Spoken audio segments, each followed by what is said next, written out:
Nestled in picturesque West Waterford, the final stages of the Blackwater River Valley has been a place drawing pilgrims for many centuries. In the town of Lismore, St. Carthage's Cathedral, with its slender spire and historic interior, is at the heart of a union of parishes which still attracts pilgrims and tourists today. In this cathedral, along with 6 other churches in the parish, small but faithful congregations meet regularly for worship and to be encouraged in their faith. Like many other small towns and villages in rural Ireland, Lismore, Dungarvan, Stradbally and Cappoquin have undergone significant change in recent years. Today, new communities and families from overseas are making such places their home, living and working alongside people who have been there for generations. It is into this changing social landscape that the Church of Ireland, along with its ecumenical partners, is seeking to make a difference. St Anne's Church is 200 years old and shares the triangle at the centre of Cappoquin with St Mary's Roman Catholic Church, mother and daughter together. After a period of prayerful discernment and ongoing discussions, the parishioners have decided to stop regular liturgy here and to attend the cathedral 3 miles away. They've done this maturely by engaging with the vision of pioneer ministry here. And this gives continuity through prayer, presence and service to the community. Indeed, the whole union have engaged with pioneer ministry and in doing so have reconnected to our calling to the vulnerable and the poor and forgotten. In addition to his presence in Cappoquin, Ross has been doing outreach in the housing estates of Dungarvan and continues working with those in direct provision in Lismore. These are early days, but the open gates welcome folks into the garden around the church. The church doors are open. They're welcomed into a simple, peaceful space. And this has emerged as the monks of Mount Melleray moved to Ross Cray. In some small way, we hope this will be a holy place for us all who miss them. Ross has many ideas, and food and coffee are never far away. But there is also an unobtrusive rhythm of prayer here too.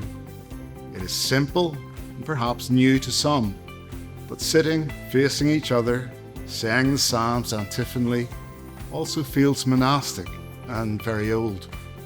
So, St Anne's is still the church it always was, with a fresh expression of what church can be, perhaps more fluid, but also rooted in the call of Christ to discipleship and to be his church for the world.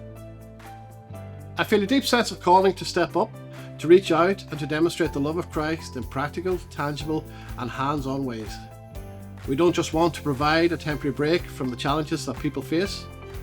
We are committed to developing a renewed expression of the church that offers sustained support, fosters hope and will build resilience in the community. The biggest mistake anyone can make in a project like this is assuming that we know what the local people are thinking and need, just because we read it in some book. Learning how to plant a church and share the gospel in today's culture must begin by knowing what the local community has experienced and the stories that it tells itself about who its people are and where meaning and purpose are found. Our starting point is listening, both horizontally and vertically. Horizontally, we're listening to those around us in the community, to the story it tells. We're hearing about people's challenges and struggles. We're creating opportunity for people to share their hope and their heartbreaks, which help us understand where God wants us to bring healing and wholeness. We're also engaging vertically, seeking God through prayer, as we prayer walk through the different areas and lifting up people to God and waiting to hear his voice and guidance about what our next step will look like. What we feel called to do in the season is an initiative called Cook, Serve, Pray, and it's like that old Ronsey lad. It does exactly what it says in the tin. We enter a community, set up our kitchen, prepare and serve meals and engage with individuals to share the gospel. Over food and around the table, we get to demonstrate that we are not just committed to God, but also committed to the people of our community, to their well-being, and flourishing as people made in God's image, who he loves and cares about. We've already completed 3 successful outreach events where we've reached over 400 people with the message of the gospel.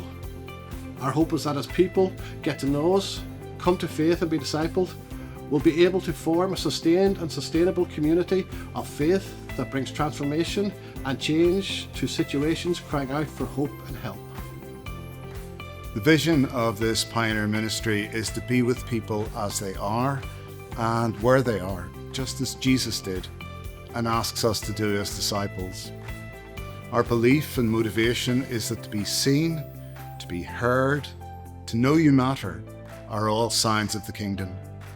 We're passionate about transformation, transforming the lives of the forgotten, the excluded, and the outsiders, and transforming God's church further towards a missional mindset, a missional practice.